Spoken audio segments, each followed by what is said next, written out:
All right, what is going on, guys? Happy Sunday.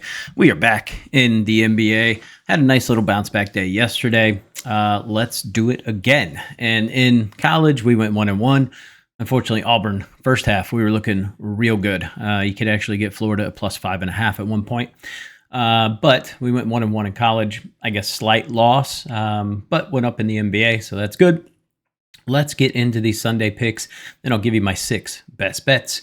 First game on the card, Bulls and the Hornets. We see the Bulls minus 8.5. Obviously, the Hornets, no LaMelo. They're doing this rotation. I just hate the way they're playing right now. It's clear they're tanking, but they tend to tank less at home from what I can see.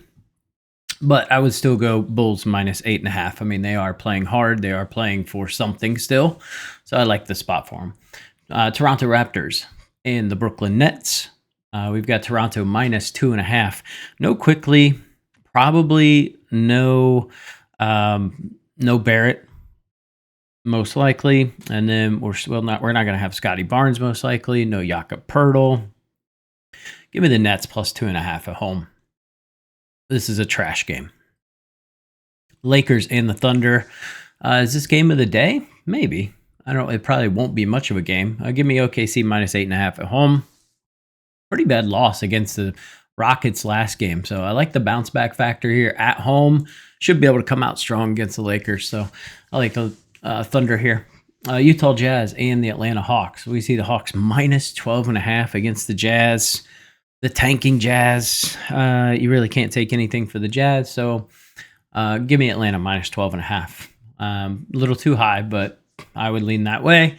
Washington Wizards and the Boston Celtics. We need to see who's playing for Boston. Jaylen Brown and Jason Tatum are both game time decisions. If they're both playing, they probably crush this line, but I'm not taking minus 20.5. This would be something where I look for a live bet opportunity. Same thing I've been doing with Washington. They tend to start out really nice, and then they dissipate in the third and fourth quarter. So I'd be looking to take them, kind of see where we're at halfway through the first quarter, maybe second quarter, potentially even early third quarter if they're keeping it close, and then just hammer a live bet. Kings and the Cavs. This might probably not game of the day, but should be a good game nonetheless. We see the Kings getting 10 on the road against the Cavs. I think the Cavs pull this out, so I would have a slight lean towards Cleveland minus 10. Kind of the same thing. Cleveland at home has gotten off to a very slow start lately. I wouldn't be shocked if Kings are up after the first quarter. Then we can get this line a lot cheaper. Spurs and the Trailblazers. Denny Advia is a game time decision. Kumara is a game time decision. So we do have some injuries here. Simmons is a game time decision. I do have Simmons on the card, but just know he's a game time decision and may not play. We got Portland minus 4.5. I just can't predict without knowing who's playing. This is too tough. I would assume, if their full roster's playing, this 4.5 is a gift against San Antonio. Suns and the Knicks. I thought Jalen was going to come back yesterday. He didn't. Could potentially come back today. I'm pissed because I wanted to take OG Anunoby over points, but I thought with Jalen back, I just need to see how it's going to impact that. So you can actually get OG at like 18.5 if you want to flip a coin. If Brunson doesn't play, it's easy money, most likely. This Suns team has just been absolutely terrible. Devin Booker has to do everything. Give me the Knicks with Brunson minus 9. As long as Brunson's playing, I'm cool with the 9. Pacers and the Nuggets. Nuggets at home, minus 6.5 with no Pascal Siakam. An interesting one. It's interesting because you can't really find games. Pascal's been he's played a ton of games, so it's really hard to get a bearing of what it would look like without him. But I would lean Nugs minus 6.5 here. Rockets getting 5.5 against Golden State. Give me Rockets plus 5.5 against Golden State. Bucks and the Pelicans. Milwaukee minus 7.5 on a back-to-back in New Orleans, where New Orleans does play better. That said, you've got no Zion. Give me the Bucks minus 7.5 in this contest. Let's see. Let's get into the card. We'll just keep this video short and sweet today, and then maybe talk about some leans that I was looking at as well. Okay, so on the card today, for the Hawks, we're going to take Onyeka Okongwu double-double. We've had this play a decent amount lately, and it has hit every time, so I love it. Anthony Simons under 8.5 rebounds plus assists. He's only over this in like 2 of 13 games with Denny in the lineup, and his hit rate doesn't really go up much if Denny's out. So I like this play at -110, just hoping he plays. Domantas Sabonis over 12.5 rebounds, -135 on Bet365. You can get this at plus money on DraftKings, over 13.5. I will most likely ladder this if I had to guess. Cleveland is susceptible to rebound, so I like this spot. This is my play of the day. Evan Mobley over 17.5 points. This line's 19.5 on FanDuel and a couple of other sharp books. So the fact we're getting -120 and we're getting a 2-point discount on DraftKings is crazy. So we're going to do 1.25 units, pretty much like my max bet. We're going to do Amen Thompson over 7.5 rebounds at -128 on FanDuel. He has destroyed this line against Golden State. I think he's over this in 5 of 6 games. So going back to last season. So he has a very good hit rate here. And then last play, kind of a weird one, but Bruce Brown over 4.5 rebounds. This dude's a workhorse. He's projected to play about 27 minutes. And when he plays over 25 minutes, he's over in 13 of 15 games. So give me him to go over 4.5 rebounds. Guy's jack of all trades. He gets out there and hustles hard. So I do love this spot against the Bucks where you can get some rebounds. Alrighty. What are some other potential things that we were looking at? Let's go through real quick. We'll stay in this game.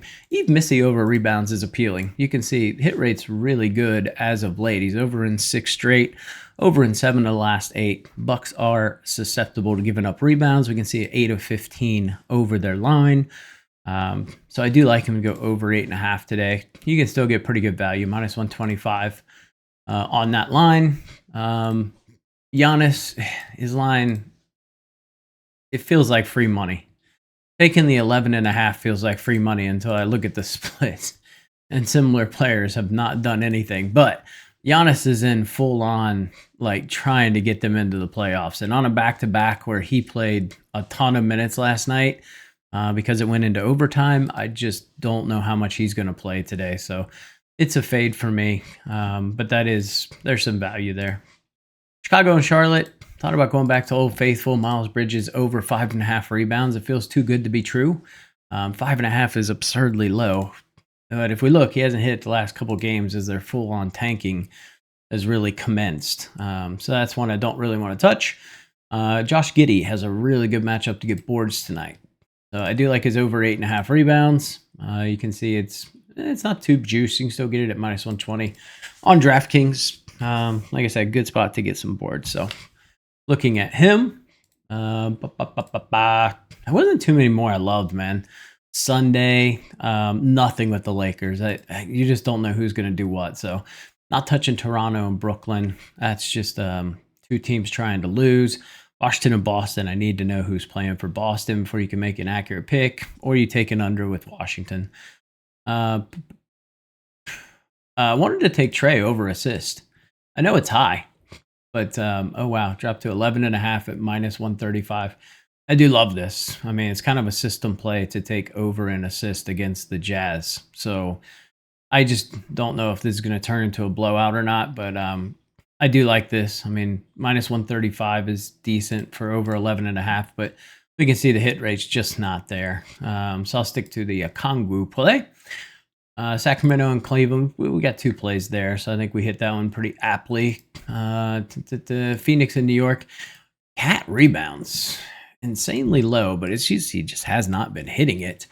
But he should have a lot of opportunity for boards tonight. This line, it's just reading like it's gonna come down potentially to 10.5 on some books, so that might be one we hit.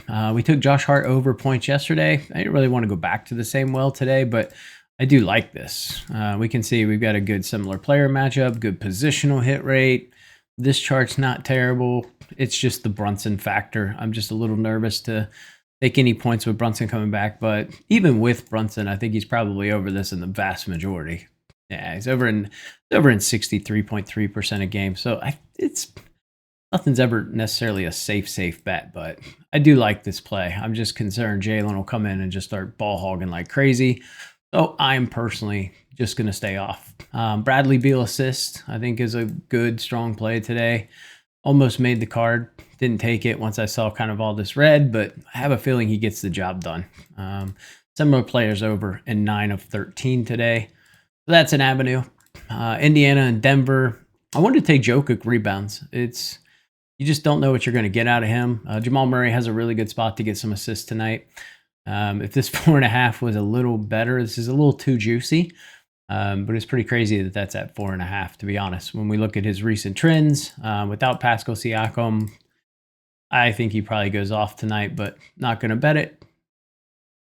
Houston and Golden State. Sengun technically has a great rebound matchup. You can take Sengun double-double, something like that. He just can't trust the guy, man. Steven Adams would be the one I'd be looking for to see what his rebound props are, but they don't come out until later. So that's another one. Podziemski has a good spot to get rebounds tonight and points. So he's one you could potentially look over 5.5. My problem is I've probably taken him 3 times this year, and he has not hit 1 time for me. He was like unconscious the other night shooting the ball. So it's pretty crazy. He's been 28, 26 last 2 days, and now we're getting 13.5. So that kind of tells you there's something a little weird there. And then there you go. Most of his points come by the 3, and the Rockets do a pretty good job defending the 3 ball. So that's where we're at there. All right, I think, yeah, we covered them all. So those are the plays. I appreciate you guys tuning in. Make sure you guys like, comment, and subscribe. Go check out my MLB video, and I'll catch you in the video tomorrow.